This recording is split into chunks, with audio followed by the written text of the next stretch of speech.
بھائی نے کنوارا پن چھین لیا۔ سردیوں کی راتیں تھیں، امی ابو کہیں گئے ہوئے تھے۔ میں رات کو امی کے ساتھ سوتی تھی اور باہر صحن میں بیٹھ کر امی کا انتظار کرنے لگی۔ امجد بھائی نے مجھے سردی میں کانپتے ہوئے دیکھ کر کہا، چلو تب تک میرے کمرے میں سو جاؤ۔ میں جلدی سے بھائی کے گرم گرم بستر میں گھس گئی اور بھائی بھی میرے ساتھ لیٹ گیا۔ کچھ ہی دیر گزری تھی کہ بھائی نے، میرا نام جویریہ ہے اور میری عمر 15 سال ہے۔ ہم گاؤں کے رہنے والے ہیں۔ میں بہت خوبصورت اور نازک لڑکی ہوں۔ گاؤں کا ہر لڑکا میرا دیوانہ ہے، مگر میں جتنی خوبصورت ہوں اتنی ہی معصوم ہوں۔ رات کے وقت میں اکیلے کمرے میں سونے کی ہمت نہیں کر پاتی، اس لیے میں امی کے ساتھ ان کے کمرے میں سوتی ہوں۔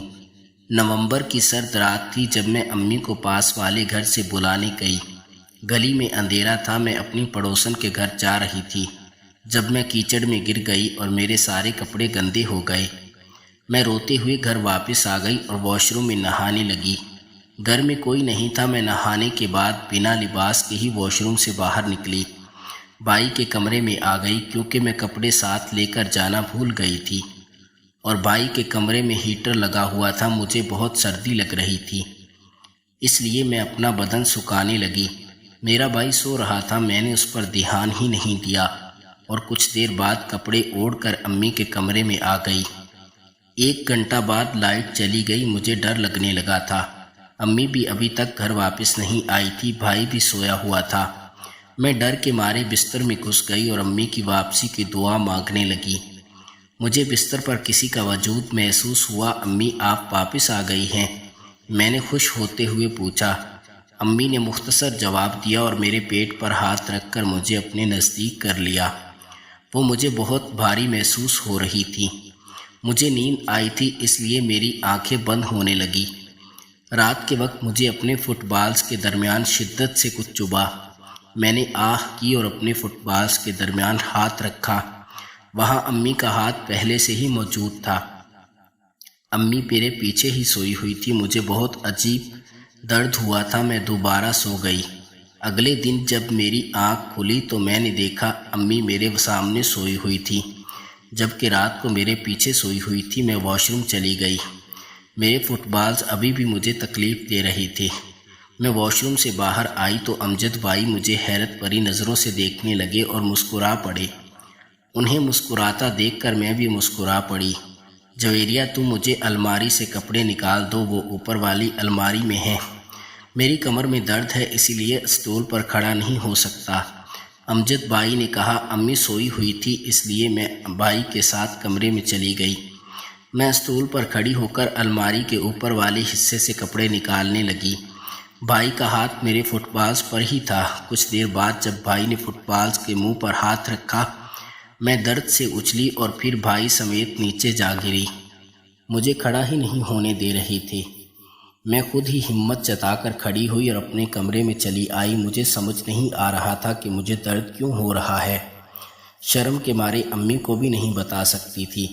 امجد بھائی میرے آگے پیچھے گھومنے لگے۔ وہ مجھے بار بار اپنے ساتھ کمرے میں جانے کا کہتے، مگر میں نہ جاتی۔ ابو رات کی ڈیوٹی پر کام سے گھر واپس آئے۔ کل رات آپ گھر واپس آئے تھے؟ مجھے بتایا بھی نہیں آپ نے، امی نے ابو سے سوال کیا۔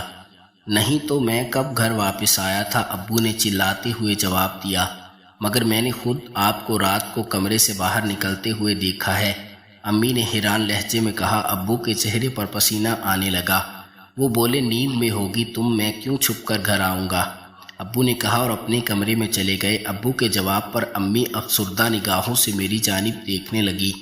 تم یہیں صحن میں بیٹھ کر پڑھائی کرو، میں تمہارے ابا کو کمرے میں کھانا دے کر آتی ہوں، امی نے سنجیدگی سے کہا اور کمرے میں چلی گئی۔ میں پڑھائی کرنے لگی۔ امجد بھائی گھر واپس آئے۔ تم اکیلی یہاں کیا کر رہی ہو، گھر پر کوئی نہیں ہے کیا؟ امی ابو کمرے میں ہیں، میں نے جواب دیا۔ تم میرے ساتھ میرے کمرے میں آؤ۔ وہ مجھے ہاتھ سے پکڑ کر کمرے میں لے آئے اور بولے، میں تمہارا ہاتھ دیکھ کر تمہاری قسمت بتاتا ہوں، امجد بھائی نے کہا اور میرا ہاتھ دیکھنے لگے۔ پھر بولے، اگر تم مجھے سینہ دکھا دو تو میں تمہیں ایک ایسی بات بتاؤں جسے سن کر تم خوشی سے پاگل ہو جاؤ گی۔ امجد بھائی نے کہا، اور وہ میرے بھائی تھے، اس لیے مجھے ان پر یقین تھا۔ بھائی کی بات پر آ کر میں نے سینہ سامنے رکھ دیا۔ سفید سینہ دیکھ کر وہ نرمی سے ہاتھ چلا کر نرمی کا اندازہ لگانے لگے، پھر بولے، تمہاری قسمت تو سچ میں بہت اچھی ہے۔ اگر میں ایک خاص قلم سے کچھ لکھوں گا تو تمہیں سب سوالوں کے جوابات مل جائیں گے۔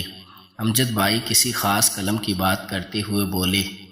میں نے پھر حامی بھر دی اور پھر اپنا طوطا نکال کر میرے سینے پر لکھنے لگے۔ مجھے کچھ محسوس ہونے لگا۔ بھائی کے طوطے میں سے اچانک سے سفید سیاہی نکل آئی اور میرے سینے کو خراب کر گئی۔ جویریہ، کہاں ہو تم؟ ابو نے مجھے بلند آواز میں پکارا۔ امجد بھائی خوفزدہ ہوئے اور جلدی سے میرے سینے کو ڈھانپ دیا اور کتابیں اٹھا کر پڑھائی کرنے لگے۔ ابو جب کمرے میں آئے تو غصے میں لگ رہے تھے۔ انہوں نے غور سے میری جانب دیکھا اور بولے، چلو میرے ساتھ، اس سے پہلے تمہاری ماں آ جائے۔ کہاں جا رہے ہیں ہم؟ ابو نے ان کے ساتھ قدم بڑھاتے ہوئے پوچھا۔ تم نے کچھ لینا ہے؟ میرا مطلب ہے دلوانا ہے۔ وہ پتہ نہیں کیا کہہ رہے تھے۔ ہم گھر سے باہر قدم رکھنے ہی والے تھے جب امی نے مجھے ہاتھ سے پکڑ لیا اور بولی، جویریہ کو کہیں بھی لے کر جانے کی ضرورت نہیں، سمجھے؟ امی نے سخت انداز میں کہا اور مجھے وہاں سے لے گئی۔ ابو غصے سے برتن توڑنے لگے اور بولے، اب آگے جو کچھ ہوگا اس کی ذمہ داری تمہاری ہوگی، میری نہیں۔ ابو غصے میں اپنی بات کہہ کر گھر سے نکل گئے اور امی کو تو جیسے سانپ سونگھ گیا تھا۔ ابو کی بات پر امی کا رد عمل عجیب تھا۔ امی نے سارا دن مجھے اپنے ساتھ ہی رکھا۔ شام کے وقت ابا گھر آئے اور امی کو بتایا کہ ماموں کا ایکسیڈنٹ ہو گیا ہے۔ امی ابو ماموں کی طرف جانے لگے۔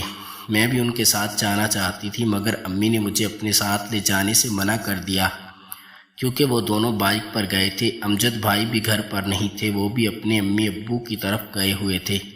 وہ ابو کے دوست کے بیٹے تھے، اپنی زمین کے سلسلے میں شہر سے گاؤں آئے تھے۔ 5 بجے ہر طرف اندھیرا ہو گیا تھا۔ میں ڈر رہی تھی، اتنے میں امجد بھائی گھر واپس آ گئے۔ میں صحن میں ہی بیٹھی امی کی واپسی کا انتظار کر رہی تھی۔ ارے جویریہ، تم اتنی سردی میں کیوں بیٹھی ہو؟